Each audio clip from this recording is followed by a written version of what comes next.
باللہ من الشیطان الرجیم، بسم اللہ الرحمن الرحیم۔ سب سے پہلے تو میرے چینل کو سبسکرائب کریں، اس کے 3 وجوہات ہیں۔ سب سے بڑی وجہ 3 مربع کلومیٹر کے اندر 3 ایمبیسیاں ہیں۔ پہلی ایمبیسی ہے امریکن ایمبیسی، دوسری ایمبیسی ہے اسرائیل ایمبیسی، اور تیسری ایمبیسی ہے سعودی عربیہ ایمبیسی۔ تینوں ایمبیسیوں میں روزانہ میرا آنا جانا ہوتا ہے، اور تینوں ایمبیسیاں میرے گھر کو اچھی طرح سے جانتی ہیں۔ اس کے بعد دوسری بڑی وجہ کہ 2 لاکھ میں بعض اوقات بھول جاتا ہوں، 2 لاکھ ہندوستانی انڈینز، ہندو مدتوا اس شہر میں رہتے ہیں، اور ان کے درمیان میں اکیلا میں پاکستانی ہوں۔ آج مجھے بات کرنی ہے 3 موضوعات پر۔ تو سب سے پہلے تو میرا چینل سبسکرائب کریں۔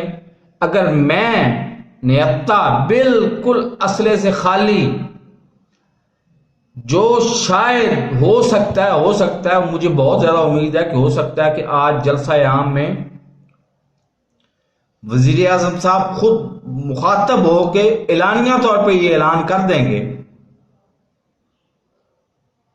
وہ کریں یا نہ کریں، میں نے اعلان کر دیا کہ ادھر سے امریکہ براہ راست ملوث ہے اس تحریک عدم اعتماد میں۔ اس کی وجوہات بعد میں بتاتا رہوں گا آپ کو۔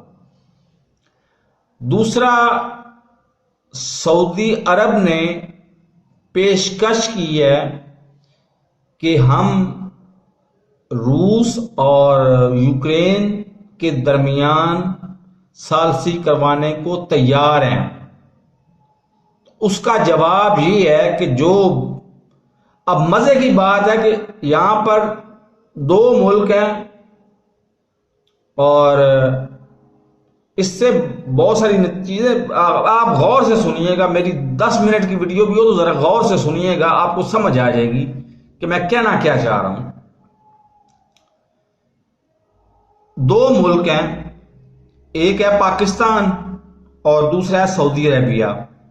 سعودی عربیہ کو ہم پہلے دن سے قبلہ و کعبہ سب کچھ بڑا، اور مطلب پیروں فقیروں کی زمین اور سب کچھ سمجھتے رہے ہیں، اور ہم ان کے غلام ہیں۔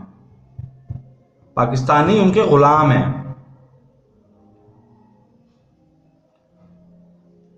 اور سعودی عربیہ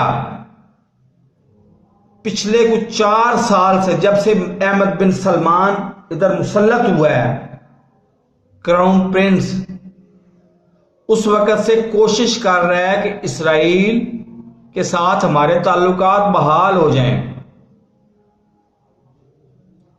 دوسری طرف ہم 15 کروڑ کی ڈیمانڈ کر کے 13 کروڑ میں بک جاتے ہیں، لیکن اس کے باوجود، سب کچھ ہونے کے باوجود، ہمارے ایک ملا نے جا کے اوپن سیکرٹس ہیں، کوئی بتائے نہ بتائے، میں آپ کو ضرور یاد کرواتا رہوں گا۔ وکی لیکس کے مطابق ہمارے ملا نے جا کے خود امریکی سفیر کو یہ کہا کہ اگر مجھے وزیر اعظم بنا دو گے تو اسرائیل کو تسلیم کرنے سمیت جو کچھ آپ انسٹرکشن دو گے وہ آپ کو میں پوری کروں گا، اسرائیل کو میں تسلیم کر لوں گا۔ یہ بھولیے گا مت، 3 کلومیٹر کے اندر ایمبیسیاں 3، وہ میرے گھر کو بھی جانتی ہیں، میں بھی ادھر آتا جاتا ہوں، میری بھی سورسز ہیں ادھر کچھ نہ کچھ۔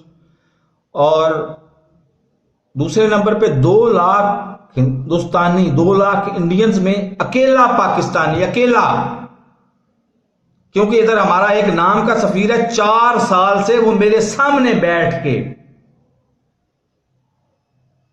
اس کو میں نے اس وقت سامنے کھڑے کھڑے میسج بھی کیا جو اس نے بعد میں پڑھ بھی لیا ہوگا کہ اس وقت میں کچھ فائنینشیل کرائسس کا شکار تھا اور واپس پاکستان جانا چاہتا تھا، میرے پاس ویزا بھی نہیں تھا، میرا مقصد یہ تھا کہ یہ کچھ ہیلپ آؤٹ کر دے۔ ہندوستانی نے تو مجھے 2.5-3 لاکھ صفہ بھی دے دیا، اس نے میرا 1.5-2 لاکھ صفے کا بل بھی دے دیا ہوٹل کا، اور مہینے 1.5 مہینے تک اس سے کھایا پیا بھی میں نے مفت میں، لیکن اس کو توفیق نہیں ہوئی۔ وہ اس کا نام ہے کامران، اس کا نمبر ابھی بھی میرے پاس موجود ہے، میں اس کو بائی فیس بھی جانتا ہوں۔ اس کے باوجود اگر میں کہہ سکتا ہوں کہ امریکہ براہ راست ملوث ہے اس تحریک میں، تو عمران خان صاحب کیوں نہیں کہہ سکتے؟ اور میں آتا ہوں آخر تیسری اصل مقصد کی طرف۔ یہ تحریک عدم اعتماد نہیں، تحریک فساد ہے، کیونکہ تحریک عدم اعتماد اگر پیش ہو جاتی ہے اور کامیاب ہو جاتی ہے، اس کے بعد ہوگا کیا؟ کیا پاکستان کی غیرت مند اور جرت مند اور اللہ پہ جذبہ جہاد رکھنے والی پاکستان کی مسلح افواج کیا ملک دشمن نون لیگ کو قبول کر لیں گے؟ چھوڑ دیں، اس کو سائڈ پہ رکھ دیں۔ کیا پاکستان تو کیا دنیا بھر کے کرپٹ ترین انسان پیپلز پارٹی کے زرداری کو قبول کر لیں گے؟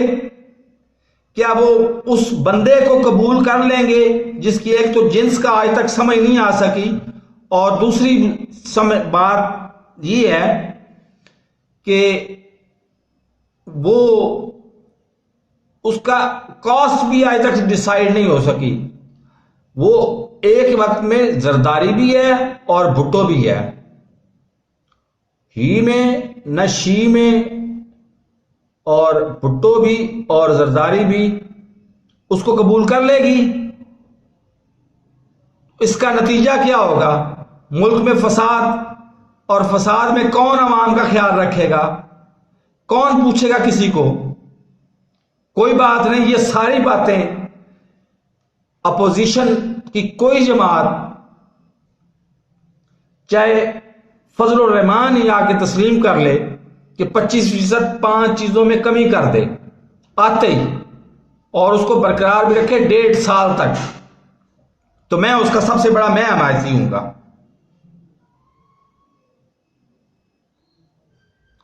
اور دوسری بات، اس نے قبول یہ کرنی کوئی نہیں ہے۔ کیا یہ 1.5 سال تک حکومت چلا پائیں گے؟ اور اگر یہ ناکام ہو جاتی ہے اور وزیر اعظم صاحب اسی ضد پہ اسی طرح سے کھڑے رہتے ہیں، تو کیا پاکستان میں استحکام آ سکے گا؟ ہرگز نہیں آئے گا۔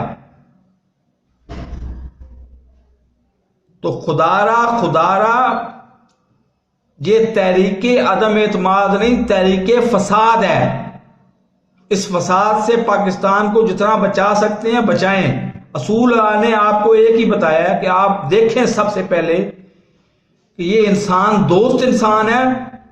حقوق اللہ پہ تو میں بہت ہی پیچھے ہوں، بالکل نہ ہونے کے برابر ہوں، لیکن حقوق العباد پر میری سب سے پہلے نظر ہوتی ہے۔ میں کسی بندے کو، میں خود اس دن مطلب 4-5 دن پہلے میرا ایکسیڈنٹ بھی ہوا ہے، میری ٹانگوں میں مطلب بہت زیادہ چوٹیں آئی ہوئی ہیں، اس لیے میں آپ سے بیٹھ کے بات کرتا ہوں۔ تو اس کے باوجود کسی انسان کو راستے میں چلتے ہوئے ہلکی سی چوٹ آ جائے تو میرے آنسو شروع ہو جاتے ہیں، اور میں اس کی مرہم پٹی میں لگ جاتا ہوں۔ اور یہ گیٹ نمبر 2 پہ واقعہ بہت پرانا ہے، 200 سال بھی میری زندگی ہو، 200 سال بھی میرے منہ میں زبان بولنے کی میرے اندر مطلب طاقت ہو، تو میں 200 سال بھی یہ روتے ہوئے ذکر کروں گا کہ وہ غریب لوگ تھے، وہ ماؤں نے اس طرح سے پالے تھے کہ وہ بیچاریوں نے مانگ تانگ کے کہیں سے میٹرک کروایا تھا ان کو. اور وہ لوگ اللہ بھلا کرے انہوں نے ادھر سے تربیت حاصل کرنے کے بعد بھی انہوں نے کوئی 17ویں گریڈ کا یا 18ویں گریڈ کا یا 20ویں گریڈ کا آفیسر نہیں لگنا تھا, انہوں نے 4تھے یا 5ویں گریڈ میں لگنا تھا. 250 بندہ ایک بندے نے مار دیا.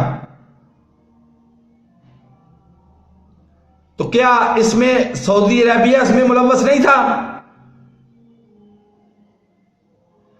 باوجود اس کے کہ اتنے ہم کرپٹ ہیں, ہم نے آج تک اسرائیل کو تسلیم نہیں کیا. اور یہ جو فرعونیت دکھاتا پھر رہا ہے سعودی عربیہ, اور کیا ہمارے دماغوں کو ہو گیا کہ آج پاکستان کی فوج کو بھی یہ احساس ہے کہ ہم کیوں میدان جنگ بنے ہوئے ہیں. لڑائی, اصل لڑائی تو سعودی عرب کی ہے. سعودی عرب کی لڑائی ہے ایران کے ساتھ. ایران تھوڑا سا مطلب کمزور ملک ہے, وہ کم پیسے دے سکتا ہے, وہ کم پیسے دیتا ہے. اور سعودی عرب چونکہ اس کے پاس خزانے بہت زیادہ ہیں, وہ زیادہ پیسے دیتا ہے. تو ہم ان کے اعلی کار بن کے اپنی جانوں سے ہاتھ کیوں دھو رہے ہیں؟ ہم مرتا کون ہے؟ عام پاکستانی. میدان جنگ انہوں نے پاکستان کو بنایا ہوا ہے. تو خدا را اپنے اندر, اپنے ارد گرد اپنے چھپے ہوئے دشمنوں کو پہچانیں اور اس وقت کو واپس لائیں جب ہم اہل تشیع 17 ربیع الاول کو جلوس نکالتے تھے تو ہم اہل سنت ان کے راستے میں سبیلیں لگا کے ان کا استقبال کیا کرتے تھے, ان کو پانی پلایا کرتے تھے, ان کو دودھ پلایا کرتے تھے.